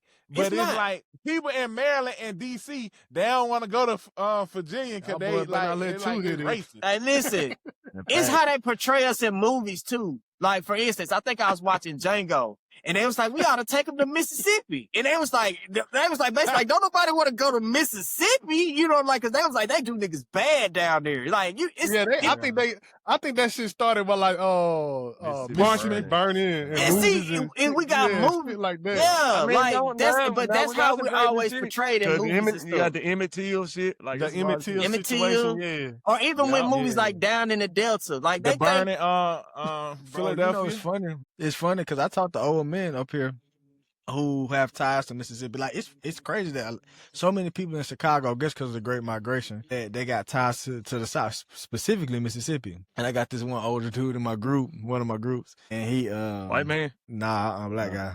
And the guy, he talked, I told him I was from Mississippi. He was like, man, I done been through some stuff in Mississippi. And he said it just like that. He was like, man, I done been through some stuff in Mississippi. I'm just like, it's like, man, he's like, I left like 60 years ago and I ain't been back since. Yeah, I was like, damn. That was a different time period. Right? That's a different time period. 60 years ago, 60 years ago, they was putting belt to ass. But look, let me tell you though. Put it in perspective though, right? Now look though, when we go home today, think about how they just sit on the side of the road trying to write you a ticket. They set up roadblocks. They don't do that shit in the city. They don't be doing that shit. It's like it be 1,000 police in the downtown area. They ain't worried about nobody but some big crime shit, you know? Yeah. But in Mississippi, you got motherfuckers sitting on the side of the road waiting to give you a ticket. They'll set up a whole roadblock on your ass. It is. That shit. Hey, so much so they got these certain little text messages. I'm still in these text messages. I don't even know how, but they be like roadblock on little circle. I don't even pay attention to it no more. Hey, if only black people can come together to join a business the way they set up for a roadblock. The way we can set up and prevent each other from going in the roadblocks. If only we can set up a business like that. Bro, it's like, and you know what's so crazy? It's like we were in these mass parties. I have no idea how I got in this text. If only we could vote like that, goddamn. Bruh, I still to this day have no idea how I got into that text group. But it's like a mass text group that's like Moss Point, Pascagoula. I'm gonna say Pascagoula. Roadblock circle. Roadblocks and like it's like all type of notifications that just go out, and people probably know what I'm talking about if they play this clip. Yeah. You know what I'm saying? You probably unveiling a damn underground railroad. Right. Man, think about that. I might be talking too much. No. They like it's so crazy though, because like man. they don't do that in the city. Like they don't be doing shit like that. Like and it's just hey, you know what? I think about like what do places like Dubai, like how do they get so progressive? You know what I mean? I think about the Mississippi, you know what I mean? And I think about like when I think about maybe they government, and it's more so just they allow people to innovate. It's not built off oppression. But I'm not 100% sure. I believe that. I believe that, Bill. I 100%. Status quo, bro. It's status quo. It's people what you mean? Like people don't want shit to change. It's conservatism. Yeah, you know see, that's what I'm saying. Oppression. It's they can't really say. I ain't gonna say oppression, but like you just got motherfuckers who just set in their ways. They like shit. Yeah, that's a fact. And it be like you gotta. All right. So like you just say like you ride through a city, like when all of us go home or we going somewhere, and you got this one small city. Everything around this motherfucking city changed, but you got this one small town. They just like nigga. I wish you motherfuckers would come in here and try to change some shit. Like, I respect stuff like that because you got to think about it. Like, you got so much of the world is changing, so much of the world is being gentrified, so much is going on, and then you got some cities who like, bro, we don't want all of that here, bro. I respect that. Me personally. That kind of remind me. Don't that come with oppression? Yeah, necessarily. You have to if it was built off oppression. Yeah, and I think it's a form of oppression because it's halting progress. Huh? I said move, but it's like I get exactly what Bip's saying because like when I go through Biloxi and I look at that coastline, I'm like, damn, this bitch can be like Vegas. This bitch can be like Atlantic City. Progression. It's no progression. They still got old ass plantation style houses on the fucking beach. Tear that shit down and put big ass high rises. But like, I mean, you gonna always have somebody who got a problem with somebody doing something new though. That's true, but that's the part of it. How can we progress if we was stuck on horse and carriage? How the fuck we get V8s and shit? You know, if we got. Well, I guess what I'm saying is like in real estate. Okay, so if Bip's saying that's oppression, right? And you got places that don't want to change. Well, I could go over here to the hood right now, and I could say, hey, I want to buy your house, or I want to help build your neighborhood, and they be like, man, get the fuck out of here. All y'all want to do is change shit. Yeah. Mm-hmm. That's true, but I feel like progression. That's part of humanity. Like it's to progress and evolve. Is it though? You can't tell niggas that though. Yeah, but see, I guess what I'm trying to say is it's like when I think about like Dubai, right? And I think about that's a it has to be the leaders that's pushing innovation, that's pushing like the bounds on architect, that's pushing the bounds on healthcare, that's pushing the bounds, because when you think about how them structures and shit are set up, it's like, bro, you don't get like this from just average shit. It's like little things that we don't always think have nothing to do with how the city of everything looks on the structures or in the landscapes, real estate, landscape, all of that stuff. But it's stuff like healthcare, it's like education and stuff like. And I'm just like, damn, how did they get like this? Like it has to be generational because you don't just wake up and. Well, I think a lot of those places. I think a lot of those places you talking about, when you talk about Aruba, when you talk about Dubai, when you talk about Saudi Arabia, they're trying to get from under the old regime, like of the United States and how things old money. They trying to get away from that. So they taking their oil money, all of that type of stuff, and they're building a new technology for tourism and for people who are like, it's a lot of black people who say, hey man, I'm moving to Abu Dhabi. I'm moving here because you don't pay taxes, way cheaper. So like it's just a new way of life, I think that they building. Yeah. It's a new attraction. It's a new attraction for people like us. You know what I'm saying? If you wanted to move there. Yeah, and I love the style how they build their buildings, and I love that modern architecture. And I hate that Mississippi keep building old ass plantation houses. I always wonder, but I guess it's part of the agriculture to where they have to keep it, or they want to keep it the same style, right? Because I'm like, damn, why you don't build a nice modern house? Why Well, you I mean, don't a lot of add that like? stuff is just grandfathered in, bro. And you know, Yeah. you got people who got family heritage who's stuck with that, and they ain't gonna There are change it. I'm some sure it's parts. like that in DC. Yeah. I'm sure it's like that Yeah. heavy in For some- DC. Like the row houses and shit. But they like, look bro. nice still though. Yeah, they got that in DC. They got But all the you shit. also I got mean, you also got to think remember- somebody might come from out of town from DC and they might see the same type of house that you describing in Mississippi and they may find it appealing. Yeah, For instance, true. I'm gonna give you a perfect example. I'll never forget that time my cousin, he came from Alberta, Alabama. This is on the subject, but it's off the subject. He came down there and we was like young back then. He was our big cousin, but I remember he just like thought the women, which our women are beautiful, but he was just saying like, man, I ain't never seen nothing like this. Like what was it? Just like Boss Point, and you know what I'm saying?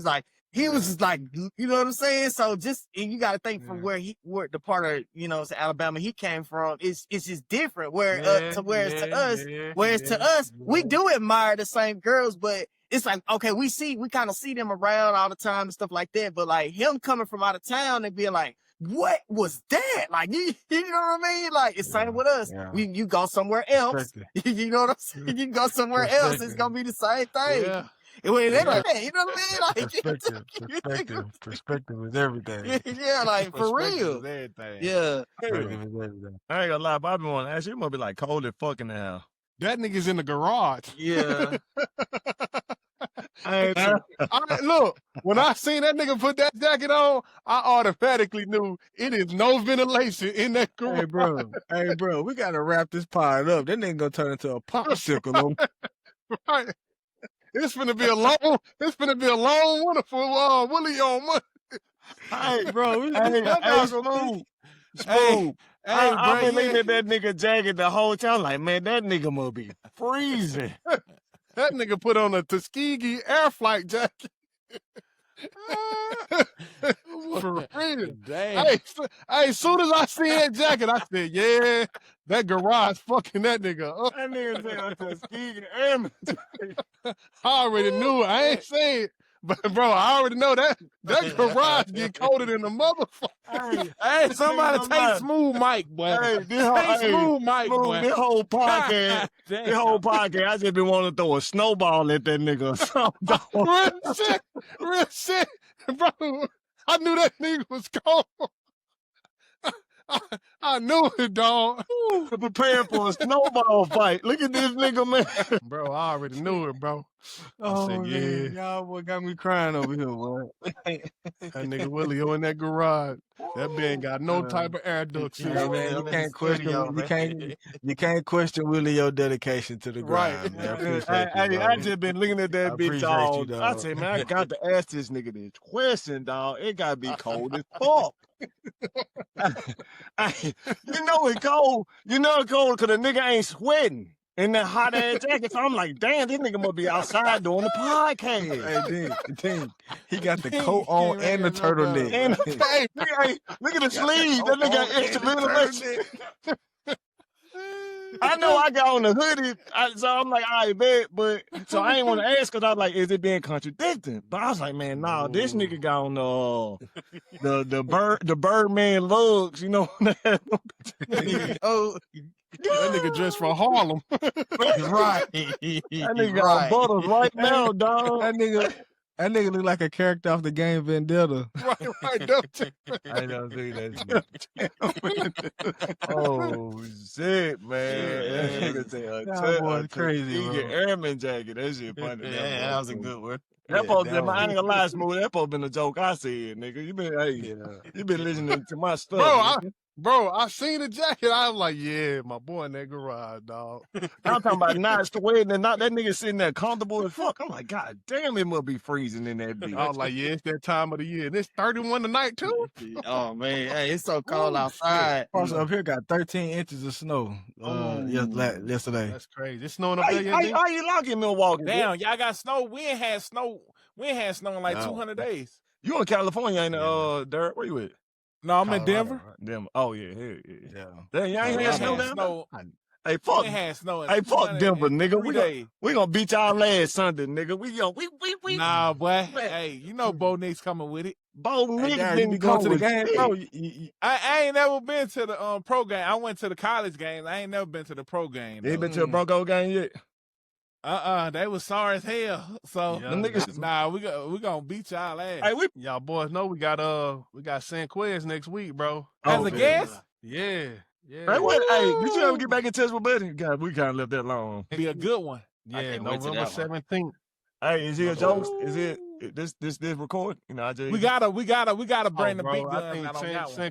Sanquez, he ready for whatever, bro. Oh, you know, hey, I got the joke questions now. You heard? Yeah, bro, he ready for whatever, bro. Looking forward to that one. Yeah, I Shout think out that's to gonna be a Queen. legendary episode. We gonna drop that motherfucker Thanksgiving Day too, y'all. Yeah. Hey, we gotta run the pro on that one. Question.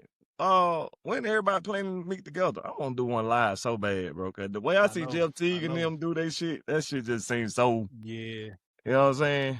I think we said episode 50.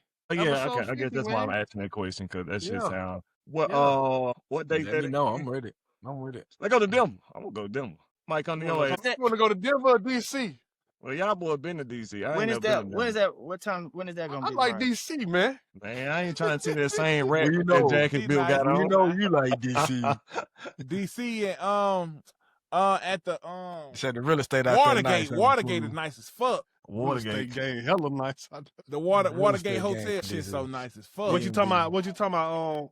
Daryl? Watergate and DC. It's a hotel. Oh. It's nice as fuck. Okay. Hey, so episode 50, what they gonna put us in what month? I think probably like Oh, that'd be maybe. perfect with Denver though, cause I ain't want. I don't think I ain't want to go Denver no cold month, cause I ain't trying to get stuck in that bitch. I'm already scared of planes, but then there when it's snowing. See, I thought T. Will would love to go to Denver. Like he prepared, stupid ass. But that nigga ready to leave today, ain't it? Hey y'all. Hey, speaking of flights, bro. I kind of didn't want to tell people this, but it's funny. Nigga, I got my first class class flight coming up. Nigga, I can't wait. Woo! Okay, Okay. First class flight. Who I you said, flying know what? with? Who you flying with, Bill? Pick Hey, your meal Bill. yet? Bill. Huh? You pick Nah, your nah, meal? That coming type up. of first class, man. Nah. If you go over 2 hours, they'll give you They do give you a meal. Yeah, Daryl getting free food and shit. I know it, bro. I was Hey, like, bro, Bill. I seen Big Daryl on the first class. I'm like, I gotta step it up, man. Hey, Daryl. Fly Hey, look, first I got that class, shit man. with Steve Harvey, bro. Hey, Steve Harvey is not lying, bro. That shit is worth it. It's definitely Hey, look, worth it. bro. I said, look, I'm gonna wear a whole suit, nigga. Nigga. I'm gonna fly first class, bro. I'm a whole new nigga, bitch. I am Bill, don't first wear no class suit. Fitty. Don't wear First no class suit. Billy. Suit is a great idea, but at the same time, it is like, oh, you don't fly first class. You don't pop exactly, nigga. You want to do the first class, you gotta act like you want first class. Nah, dude. Bill, Nope. do that, because what they're going to do is whoever you sit Network. next to or whoever on the next Network. row, they going to ask you, hey, so what do? You meet a lot of motherfucking people ask you I what know you it. do, because you I in the know it, same bro. vicinity as And them. you do got that. Right, You do that got shit that is- type of job where you can be like, well, I'm. I Hey, take the you know, contact whenever I'm Hey. in your Okay. city. Yeah. I can see. bro. Look, I can see if you was like, you got the suit on. Be like, yeah, I sell cars on Turo, nigga. Hey, Oh, seriously you one of though. us. You just He call put that us. suit. Hey, he put that suit on and start talking about mynet.com, mynet.net. My bad if I'm messing up the website, but you know, mynigga.com. you What might is just it? be That one nigga, that person real away. simple. You know what I'm saying? My nigga. Right. Facts. One Right, person nigga, away. I firmly believe that, like, sitting in first class or being in first class, it allows you to get those connections, like, Yeah, because there be a bro. lot of Do people that. on- Put that on- suit on on, shit bro, like for that. real. Yeah, do that. Hey, Man, where look. you going to go first class? I'm going home. Nah, Think big, check man. this out, though. This You nigga, fly to Atlanta, right? where he already been to. Yeah. You gotta fly to Atlanta, right? bro, they dropping that We nigga fly. off mid-air. We fly from Milwaukee. I think Milwaukee. DB Cooper. Maybe Chicago.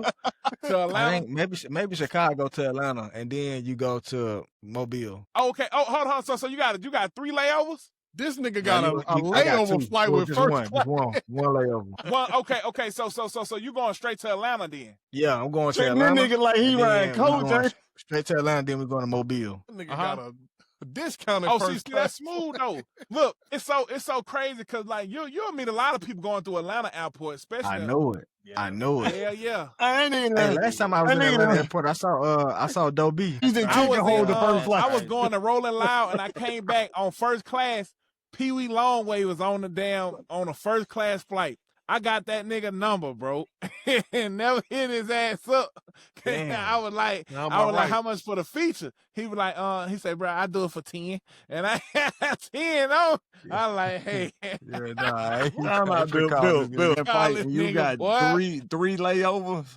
That's diabolical. The first class said. Oh, one. I mean, it's only one layover. Hey, I'm geeked about this my first class though. I know, shit, I'm probably late to the party, but fuck it. Nah, you ain't late. You gonna love it. Hey, I ain't gonna lie to you, Bill. I was gonna do first class, but I'm gonna tell you why I never did first class though. I'm gonna tell you for real though. Mm-hmm. The reason I never did one reason I never do it going home. But anyway, the reason I ain't do first class is because I was always scared. Not scared, I hate the word scared, but timid to do it because all first class ain't equal. Like, every plane that I seen be so different. I'm like, man, y'all paid that much for this? Hey, that's why I had Sarah look it up. And when she was looking it up, that's why we went with Delta, because they had, like, we were gonna go United, but United first class looked terrible. It looked like it don't look terrible. It just look like, I can deal with it. It depends on the plane, though. And it depends on the plane. The it's location not necessarily they're flying out of. Yeah, it ain't the airline. It's the airplane. Yeah, like, facts. I done seen first class with niggas laying down in that bitch, right? Yep. But then, and look, Bill probably gonna get on that going to Atlanta, because Atlanta is a big airport, and then Milwaukee, so they always probably have a big ass plane. They got 2 seats instead of 3. Nah, but that's cool too, though. Yeah, that nigga a cup holder and call it a day, nigga. Hey, that international flight was crazy though. The international flight was real cool. I was like, you did first. Everybody said the international flight is bigger, right? It's bigger, man, bro. In the plane, bro, they got a row on the side, like it's 3 seats, and then there's an aisle, and then there's a 3-seater in the middle, and then there's another 3-seater next to that you. nigga on Soul. Bro, that damn international flight, bro. I was like, oh my God, I didn't even know planes got this big. Yeah, I ain't never been on no plane. I ain't never been on no big plane. I seen it on movies. Big too. It's bigger than a regular domestic flight. Great. They was great. Nah, they're about the same for real. I mean, like we sat in the middle. Me and Sarah and I sat in the middle, and it was about the same. I was still somewhat not comfortable, especially towards the end of the flight, because it was an 8-hour flight. That's when you saw it. Ain't nothing like getting on a small plane that's old. But that shit be the scariest. Especially going to I know the plane you talk about. It's the plane that go from Atlanta to fucking Gulfport, or from Dallas to Gulfport, or Houston to Gulfport. Boy, that bitch like a crop duster. Hey, hey. You're like T Will flying that bitch, boy. Ain't no first class on that bitch, boy. Hell nah. Hey, that's a good one, bro. Hey, it's been fun today. Today was a fun episode. I look, this got packed up, so he had to get on me for the rest of the time. Oh. Yes, indeed, man. Well, we appreciate y'all, man. Episode 33.